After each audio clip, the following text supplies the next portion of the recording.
रात गहरी हो चुकी थी। गांव की गलियों में सन्नाटा पसरा था। सिर्फ कहीं दूर से कुत्तों के भौंकने और झींगुरों की आवाजें सुनाई दे रही थीं। गली के मोड़ पर बनी एक छोटी सी चाय की दुकान कांपती हुई लालटेन की पीली रोशनी में जगमगा रही थी। लकड़ी की बेंच पर 2 आदमी बैठे थे। शिवा, तूने कभी उस पुराने पीपल के पेड़ के नीचे रात में रुककर देखा है? लोग कहते हैं कि वहां सफेद साड़ी वाली औरत दिखती है। कहते हैं वो औरत असल में उसी हवेली वाली है जिसकी बरसों पहले मौत हो गई थी। सुनने में आया है उसकी लाश कभी ढंग से दफन नहीं हुई और उसकी आत्मा भटकती रहती है। हाँ रे, एक बार मेरा चचेरा भाई उधर से देर रात गुजरा था। बोला कि जैसे किसी ने पीछे से उसका नाम पुकारा। मुड़कर देखा तो कोई नहीं, लेकिन पैरों के पास ठंडी हवा का झोंका आया था। उसके बाद कई दिनों तक बुखार में पड़ा रहा। लोग बातें बनाते हैं रामलाल, लेकिन गांव के ही रघुवीर को याद है ना? वही जो शराब पीकर उस हवेली में घुस गया था। सुबह लोगों ने उसे चौपाल के पास पाया। पूरा पागल हो गया था। अब तो 2 शब्द जोड़ने की भी हालत नहीं है उसकी। तो क्या तू मानता है कि भूत प्रेत सच में होते हैं? न मानूं तो क्या। आधी रात को गांव के बाहर वाले कुएं पर मत जाना। पता नहीं कौन सी परछाइयां खड़ी रहती हैं वहां। कई लोगों ने देखा है, औरत के रोने और बच्चे के हंसने की आवाजें एक साथ आती हैं। चाय की भाप और धुंधली रोशनी के बीच उनकी बातचीत लगातार गहराती जा रही थी। तभी अचानक कदमों की आहट सुनाई दी। दोनों सहमकर इधर उधर देखने लगे।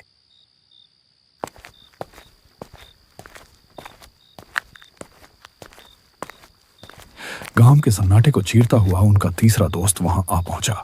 उसका चेहरा थका और बुझा हुआ था, मानो किसी अनजानी यात्रा से लौटा हो। वह पास आकर बैठ गया। कुछ देर का सन्नाटा छाया रहा। अरे तू आ गया, चल अब माहौल बनेगा। तू ही हमें कोई डरावनी कहानी सुना दे। तू तो हमेशा ऐसी कहानियां सुनाता है कि नींद उड़ जाती है। ठीक है, लेकिन ये कहानी मेरी अपनी नहीं है। ये मेरे एक दोस्त के साथ घटी थी और उसने मुझे सब कुछ वैसे ही बताया था। सच में? क्या हुआ था उसके साथ? वो कहता है एक रात वो अकेला घर लौट रहा था। रास्ता सुनसान था, चारों तरफ सिर्फ अंधेरा और ठंडी हवा चल रही थी। तभी अचानक उसे लगा कि कोई पीछे पीछे चल रहा है। फिर धीरे धीरे उसने अपनी पुरानी आदत दोहराई, डरावनी कहानियां सुनाने की। उसकी आवाज धीमी थी, पर हर शब्द माहौल को और बोझिल कर रहा था। उत्तर प्रदेश की घनी जंगलों से घिरा एक गांव है। नाम है भैरवपुर। दिन के उजाले में तो यह गांव किसी साधारण बस्ती जैसा लगता है। खेतों में काम करते किसान, चौपाल पर बैठे बुजुर्ग और कच्ची गलियों में दौड़ते बच्चे। लेकिन रात होते ही भैरवपुर की पहचान बदल जाती है। गांव पर एक सन्नाटा छा जाता है, जैसे हवा तक अपनी रफ्तार रोक लेती हो। लोग दरवाजे खिड़कियां मजबूती से बंद कर लेते हैं, क्योंकि उन्हें पता है इस गांव की रातें किसी और ही दुनिया से ताल्लुक रखती हैं। कहते हैं बरसों पहले इस गांव में एक ऐसी घटना हुई थी जिसका जिक्र आज भी फुसफुसाकर किया जाता है। उस घटना के बाद से भैरवपुर की हवाओं में एक साया बस गया। कुत्तों का एक साथ रो पड़ना, पुराने पीपल के पेड़ से आती कराहटें और उस सूखे कुएं के पास सुनी जाने वाली औरत की चीखें, ये सब किसी भ्रम का हिस्सा नहीं, बल्कि इस गांव की सच्चाई है।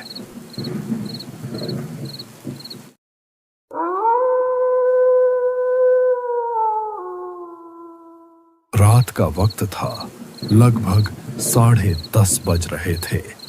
गांव में हल्की हल्की हवा के साथ बारिश भी हो रही थी और यहां सूरज के बेटे की तबीयत बिगड़ती ही जा रही थी। कोने में हल्की सी एक लालटेन जल रही थी। दोनों पति पत्नी अपने बच्चों की तबीयत को लेकर चिंतित थे। सूरज का मन तो था कि वह अपने बेटे को शहर के अस्पताल में ले जाए, लेकिन गांव वालों से उसने जो सुना था उसे सोचकर उसकी रूह कांप जाती थी कि कहीं उसके साथ भी कोई अनहोनी ना हो जाए।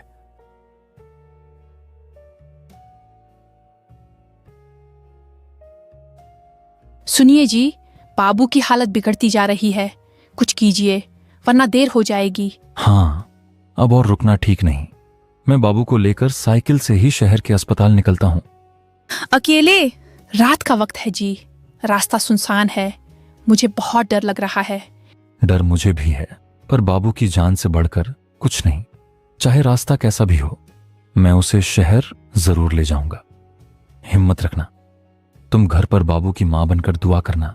मैं बाबू का बाप बनकर हिम्मत दिखाऊंगा। भरोसा रखना, मैं बाबू को ठीक करके ही वापस लाऊंगा।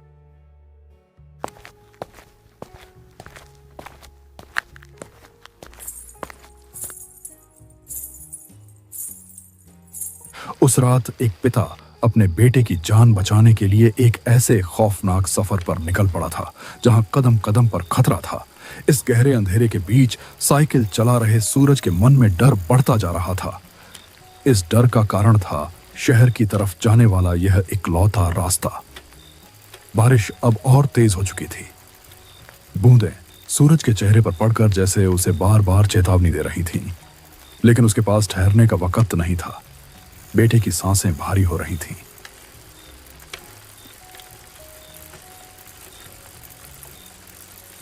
और हर पल उसके हाथ से फिसलता जा रहा था। रास्ता सुनसान था। दूर दूर तक सिवाय काले अंधेरे और बारिश की आवाज के कुछ नहीं था। यह वही रास्ता था जिसके बारे में गांव में कई कहानियां सुनी जाती थीं।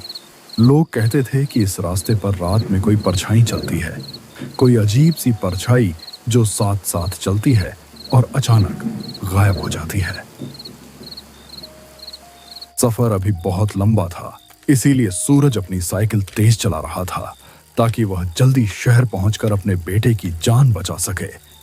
लेकिन अब बारिश बंद हो चुकी थी।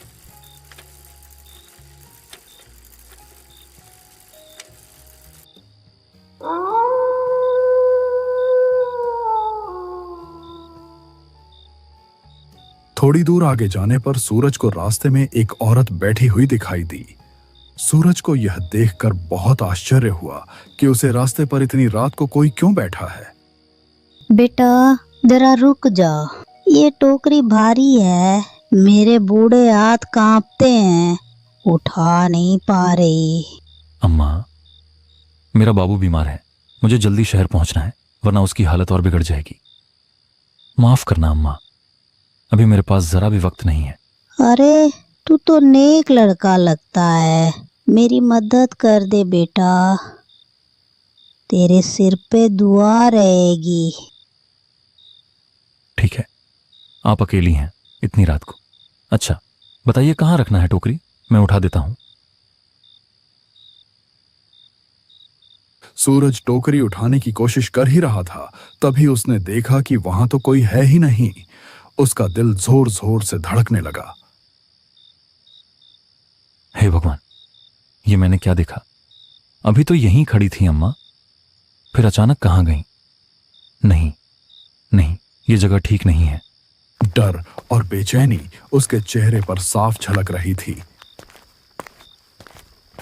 वह तेजी से साइकिल पर चढ़ा और अंधेरे रास्ते में भागने लगा, लेकिन किस्मत जैसे उसका साथ छोड़ चुकी थी।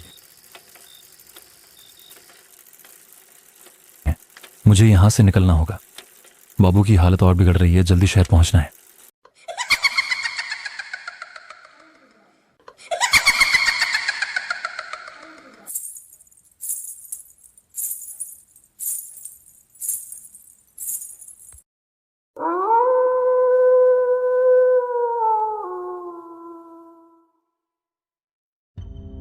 अचानक उसकी पुरानी साइकिल की जंग लगी चेन जमीन पर गिर गई। हे राम, ये क्या हो गया? अभी इस वक्त ही चेन गिरनी थी क्या? अगर मैं यहीं रुक गया तो पता नहीं क्या हो जाएगा। नहीं, मुझे किसी तरह चेन चढ़ानी ही होगी। और सूरज घबराहट में झुककर चेन चढ़ाने ही वाला था कि तभी उसकी रगों में खून जम गया। सामने वहीं खड़ी थी एक औरत, और वह औरत हूबहू उसकी पत्नी जैसी दिख रही थी। उस पल सूरज का मन मानो भर भरा कर टूट पड़ा। अरे तुम यहां कैसे? तुम तो घर पर थी ना, इतनी रात गए? इस सुनसान रास्ते पर कैसे चली आई? मत पूछो, मैंने रास्ते में एक परछाई देखी थी, वो लगातार मेरा पीछा कर रही है।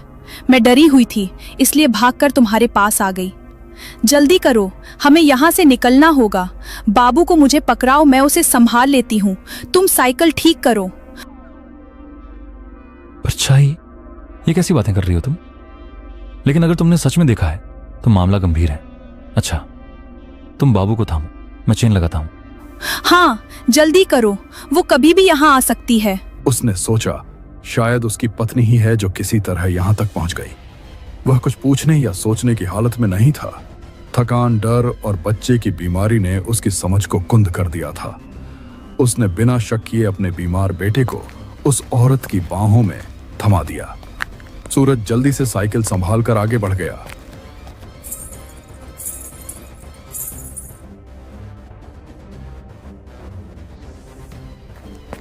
लेकिन कुछ ही दूरी तय करने के बाद उसके मन में अचानक अजीब सा खटका हुआ। उसने कांपते हुए पीछे मुड़कर देखा और यह नजारा उसकी रूह तक को चीर गया।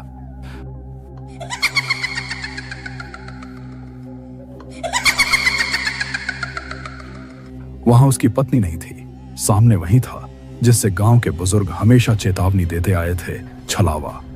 उसका असली भयानक रूप अब सामने था और उसकी पकड़ में सूरज का छोटा सा बाबू था। मेरे बाबू को छोड़ दे, ये मेरा बच्चा है, तू इसे क्यों ले आई? ओ मां, मैंने तो तुझे अपनी पत्नी समझा था। आंसू बारिश के कतरों के साथ मिल गए और उसकी दौड़ती हुई सांसें पागलपन की हद तक तेज हो गईं। वह ठोकर खाता, गिरता, फिर उठता और भागता रहा। उसके सीने में सिर्फ एक ही बात थी, किसी भी तरह बाबू को बचाना है। डर अब भी था, लेकिन उस डर के नीचे छिपा पिता का हौसला कहीं ज्यादा बड़ा था। मेरा बाबू मुझे लौटा दे। नहीं, ऐसा मत कर, मैं तुझसे हाथ जोड़ता हूं, मेरे लाल को कुछ मत करना, उसे मुझे दे दे। सूरज बेतहाशा अंधेरे में अपने बच्चे को ढूंढ ही रहा था।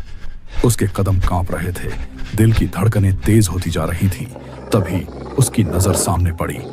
वहां टूटी फूटी पगडंडी के बीच वही चुड़ैल बैठी थी।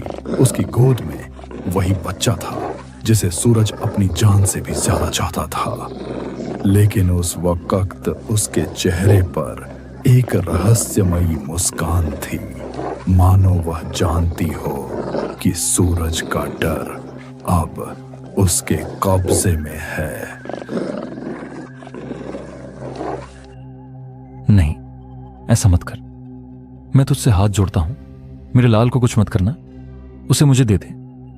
हे भगवान, अब मैं क्या करूं? किससे मदद मांगूं? हे भगवान, मेरा बाबू मुझसे मत छीनो, वो तो मेरी सांसों की डोर है, उसके बिना मैं जिंदा नहीं रह पाऊंगा। ओ परछाई, तुझसे मैं डरता नहीं, मगर मेरा लाल तेरा नहीं है, वो मेरी रूह का टुकड़ा है, उसे लौटा दे। अगर मेरी जान चाहिए तो ले जा, पर मेरे बाबू को छोड़ दे। मैं अपनी आंखों की रोशनी भी तुझ पर वार दूंगा, बस मेरा बच्चा मुझे लौटा दे। छलावा ने अपनी लाल आंखें चमकाईं। वह जैसे ही बाबू को चोट पहुंचाने के लिए अपना काला हाथ उठाता, तभी अचानक अंधेरे को चीरती हुई मोटरसाइकिल की तेज हेडलाइट उधर आ पड़ी।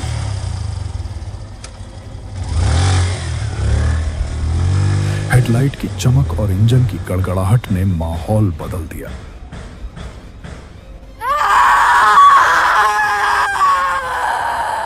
छलावा ने चीख मारी और अगले ही पल धुएं की तरह गायब हो गया।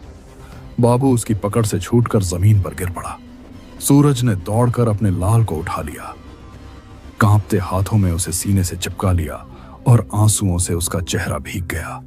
आसमान से बरसती बूंदें अब उसे डरावनी नहीं लग रही थीं, बल्कि जैसे राहत का आशीर्वाद बनकर बरस रही थीं।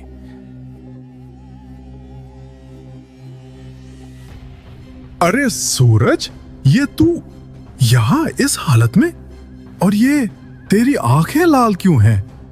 भाई, तू सही समय पर आया, वरना मेरा बाबू, मेरा लाल मुझसे हमेशा के लिए छिन जाता। किसने छीना था? कौन था यहाँ? वो कोई औरत नहीं थी, वो तो छलावा था। उसी ने मेरी आंखों के सामने मेरी पत्नी का रूप बनाकर मुझे धोखा दिया और मेरे बाबू को लेकर भाग गया। भाई, मैं मर ही गया था डर से। ये तो तेरी बाइक की आवाज थी जिसने उसे भगा दिया, वरना मेरा सब कुछ खत्म हो जाता। छलावा, हे भगवान, मैं तो रास्ते में बस अंधेरे में कोई साया देख रहा था, तभी मैंने गाड़ी तेज कर दी। अच्छा हुआ जो मैं यही रुक गया। भाई, तूने आज मेरी जान नहीं बल्कि मेरी पूरी दुनिया बचा ली। तेरी ये मदद मैं जिंदगी भर नहीं भूल पाऊंगा। सूरज, घबरा मत, अब मैं हूं ना। देख, बाबू सुरक्षित है। हम दोनों उसे लेकर तुरंत शहर चलेंगे। तुझे अकेले नहीं छोड़ूंगा। उस अंधेरी रात में सूरज की यह कहानी गांव के दिल में हमेशा के लिए दर्ज हो गई। एक बाप की जिसने छायाओं और छलावे से टकराकर अपनी संतान को बचा लिया। उस रात ने यह साबित कर दिया कि डर कितना भी गहरा क्यों ना हो, एक पिता का प्यार उससे कहीं ज्यादा मजबूत होता है।